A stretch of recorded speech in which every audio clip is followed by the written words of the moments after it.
cannot be saved. The Republican Party, once a bastion of conservative ideals and a symbol of America's political right, now faces a stark condemnation from one of its own former champions.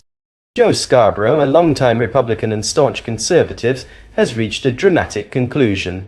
The party is unsalvageable.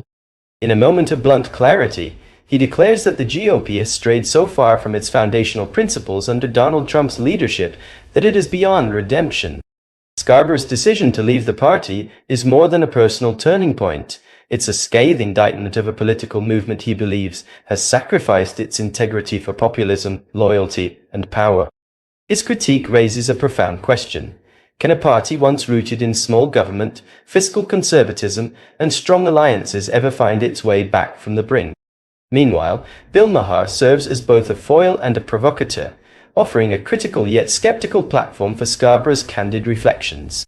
Their dialogue lays bare the ideological fractures within the GOP and the complex dynamics of a polarized political climate, leaving no room for complacency in addressing the challenges that lie ahead.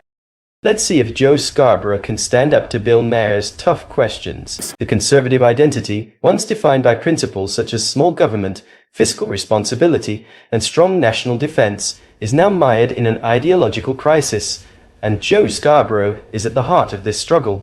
Reflecting on his journey, Scarborough recounts how he was once attacked by liberals for being a Southern Republican, a label synonymous with staunch conservatism. Yet today, his harshest critics are not his political opponents, but his own ideological peers, Trump supporters and fellow conservatives who reject him for refusing to align with their unwavering loyalty to Donald Trump. This dramatic shift underscores a broader transformation within the Republican Party, where loyalty to a personality has eclipsed commitment to traditional conservative values, leaving figures like Scarborough isolated and disillusioned. Things come out of their mouth. Joe Scarborough pulls no punches in his critique of Donald Trump's presidency, painting it as a betrayal of the core principles that once defined conservatism. He highlights Trump's ballooning of the national debt, a move he views as an abandonment of fiscal responsibility, a hallmark of conservative governance. Scarborough further condemns Trump for alienating key allies, undermining the legacy of figures like Ronald Reagan, who championed strong international partnerships. Perhaps most strikingly, he takes issue with Trump's cozy relationship with Russia, a stance that starkly contrasts with the GOP's historical stance against authoritarian regimes. For Scarborough, these actions are not mere policy disagreements, but fundamental departures from the values that conservatives have long held dear. He rejects any assertion that Trump represents true conservative ideology, instead framing his presidency as a divergence that has left the Republican Party unrecognizable. Well, So this is like Republicans are excited. Say we don't care about the polls or the early voting numbers. Look at what the foreigners are saying. And Putin's amazing. Putin's on his phone going, "Oh, it's good." Exactly. It's crazy. well, I mean, they influence our elections in many ways. Yeah, they certainly do. I mean, I kind of alluded to it in the show, but I think the biggest hoax going is the idea that the Russia collusion is a hoax. Yeah, it's not a hoax. It's not. There was collusion. Just because Bob Mueller was bad at proving it, there was definitely collusion. That's one of the more maddening things. I still read the Wall Street Journal editorial page and the op-eds, and it's sort of my go-to in the morning.